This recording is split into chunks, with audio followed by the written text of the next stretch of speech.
Yes, welcome back to the next session of our continuation in Unit 2. The last video we discussed on prediction filter and DPCM, and today it is on delta modulation, in short TM. So what we are going to discuss in today's topic is what is delta modulation, its transmitter, receiver, analysis of it, advantages, comparison of PCM over DPCM, and applications. So first you will see what is delta modulation. So delta modulation is a simplified form of DPCM technique. Only there is a slight variation between the block diagram of your DPCM and delta modulation. You will see what it is in the next slide. The sampling rate of the signal should be higher than the Nyquist rate to achieve better sampling. This we know very well. If the sampling interval in DPCM is reduced considerably, the sample to sample amplitude difference becomes very small. And as if this difference is 1 bit quantization. And this is also called as 1 bit DPCM scheme. So what we are going to do is, when compared to a differential PCM, we are going to reduce the sampling interval. If you reduce the sampling interval, the difference is going to be very small. That too, in the sense it is going to be almost 1 bit quantization level. So if you are going to reduce it, the signal correlation will be higher. So how we are going to reduce, to how much you are going to reduce this, it is going to be get reduced to the step size, and this step size will be very small, that is delta value. Okay. So what is delta modulation? So it is a type of modulation where the sampling rate is much higher and in which the step size after quantization is of a smaller value of delta. Such a modulation is termed as delta modulation. So it is going to be a normal modulation where we are going to have your sampler quantization and encoding. Apart from that, in the previous case, in DPCM we had the predictor filter. Here we are not going to have the prediction filter. Instead, that prediction filter is going to get replaced by a delay unit. So what we are going to have is, in your sampler, the sampling rate should be chosen to be very high, and the step size after quantization is of a smaller value del. If these two are set, then the modulation is termed as delta modulation. So these are the special features of your delta modulation. So it is going to be oversampled, input is taken to make the full use of the signal correlation. Quantization design is going to be made simple. The input sequence is much higher than the Nyquist rate. The quality is going to be moderate. The design of the modulator and the demodulator is going to be simple. And the staircase approximation of the output waveform, you can see it in the waveform. I will explain it in the upcoming slides. The step size is very small, that is the delta. The bit rate can be decided by the user. This involves simpler implementation. Yes. So now we will see what is a delta modulator. So a delta modulator comprises of a 1 bit quantizer and a delay circuit along with the 2 summer circuits. So this is going to be the block diagram of the delta modulator, and here you can see a 1 bit quantizer. This is similar to the quantizer which we saw in the DPCM circuit, and here in the DPCM circuit we had your predictor filter. So where the prediction was done between the sampled output and the previous one, here that is replaced with the simple delay circuit. So the predictor circuit in DPCM is replaced by a simple delay circuit in your delta modulator. Other than that, you are going to have 2 summer circuit. So here you are going to find the difference between the oversampled input, where the sampling rate is chosen to be very high. So hence it is called as oversampled input, and this is going to be the predicted estimated value, and the difference between this will give you the predicted error value EP of NTS, and this is going to be a 1 bit quantizer. That is, your step size is going to be almost 1 bit, or it is represented as a delta value.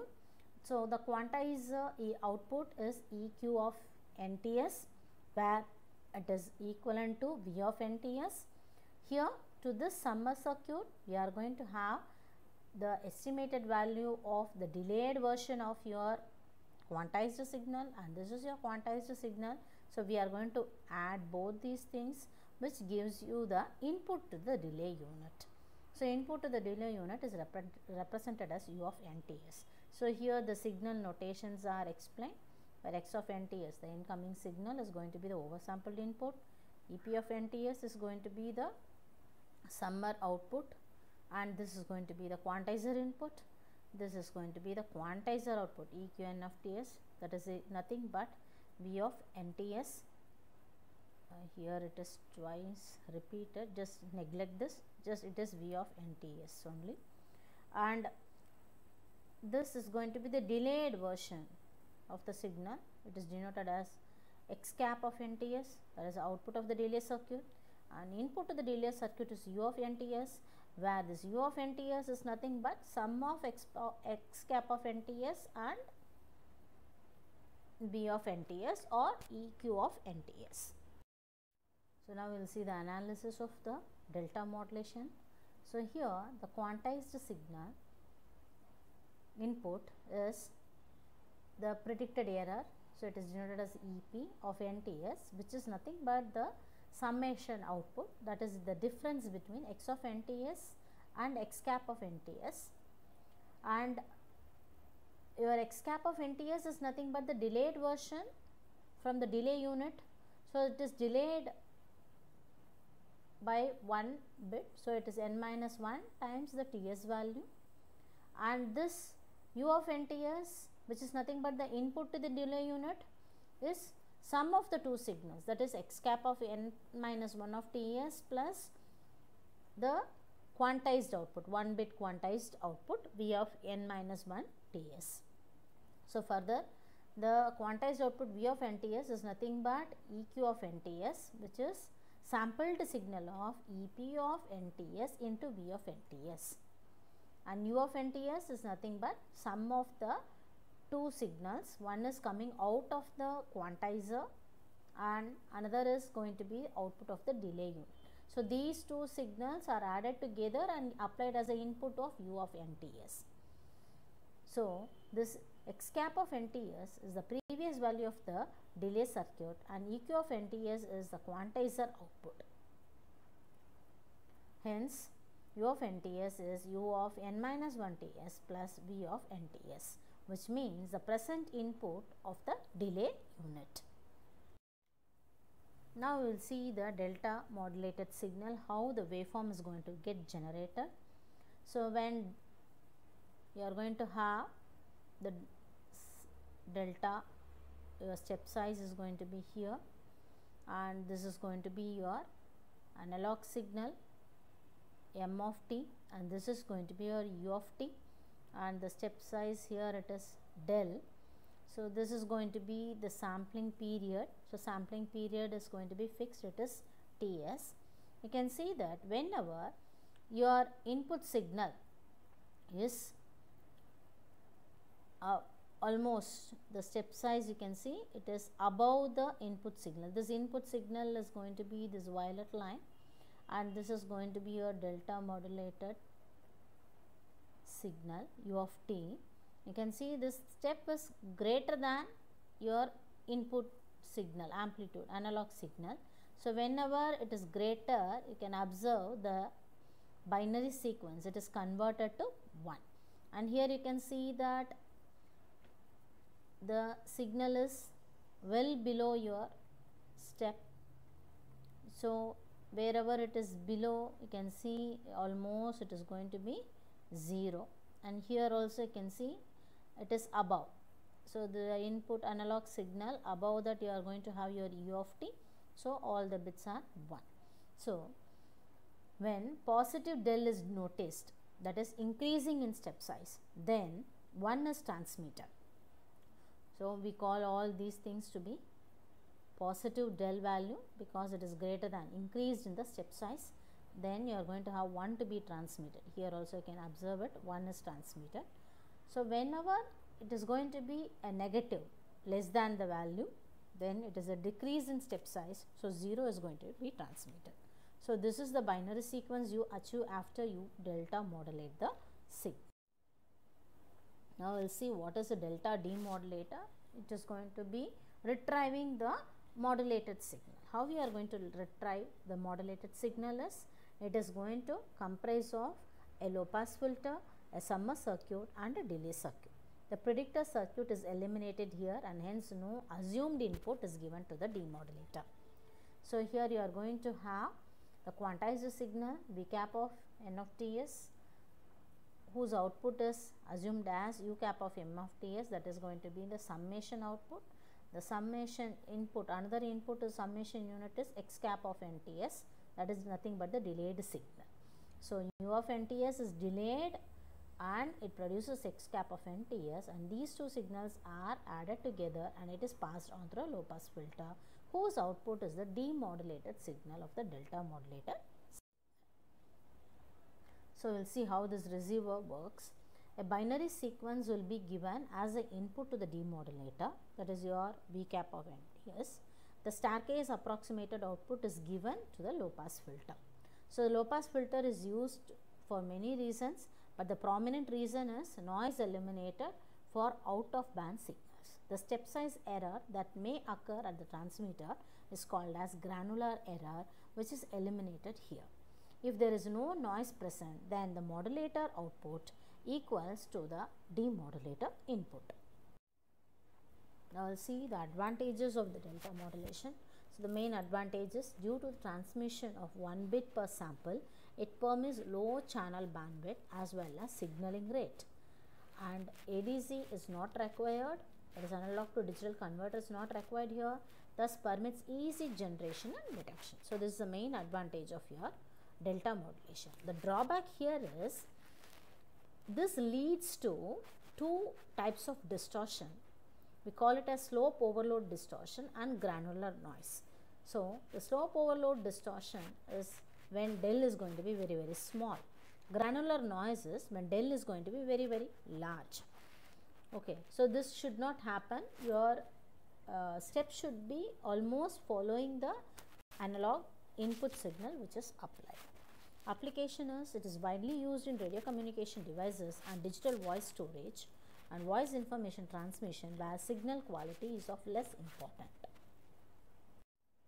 Now we will see few comparisons between the pulse code modulation and your DPCM, that is differential pulse code modulation.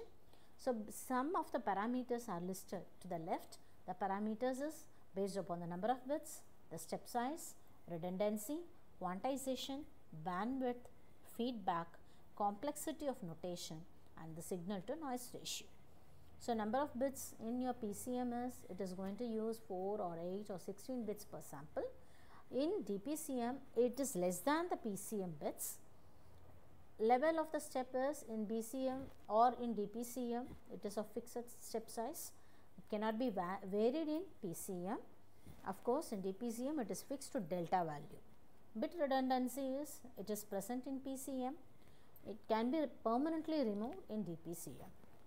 Coming to the quantization error and distortion, the quantization depends upon the number of levels which we are going to use. In case of your PCM, here it is going to be existing. It depends upon the slope overload distortion, when your del is going to be very small. So quantization noise will be present, but it will be very less when compared to the PCM system. Coming to the bandwidth of the transmission channel, higher the bandwidth has been required since the number of bits is absent, lower than the PCM bandwidth. And coming to the feedback, the feedback is going to be, there is no feedback in transmission and reception in case of your PCM. Here the feedback exists. Always from the summing output you apply to the delay unit and then apply to the input through another summing circuit. So feedback exists in DPCM. Coming to the complexity of notation, so complex, whereas DPCM is going to be simple, and signal to noise ratio is going to good, whereas in DPCM it is going to fat. So what our expectation is, always the signal should be dominating than the noise. So our expectation is signal to noise ratio should be high, but in case of PCM it is said to be good. And in coming to the applications of DPCM, the DPCM technique mainly used in speech, image and audio compression techniques. In compression, you are going to make use of this DPCM, and this is conducted on signals with a correlation between successive samples leads to good compression ratio also. In images, there is a correlation between the neighboring pixels in the video signals. The correlation is between the same pixel in consecutive frames and inside the frames can be achieved. So these are some of the applications of the DPCM. Hope you understood what is DPCM in the previous session, and now we have seen what is delta modulation and its modulator circuit as well as demodulator circuit. So related assignments and quiz will be uploaded in the Moodle, and you can log on to the Moodle with your login ID and password which used for lms.ec.savita.ac.in. Thank you, students.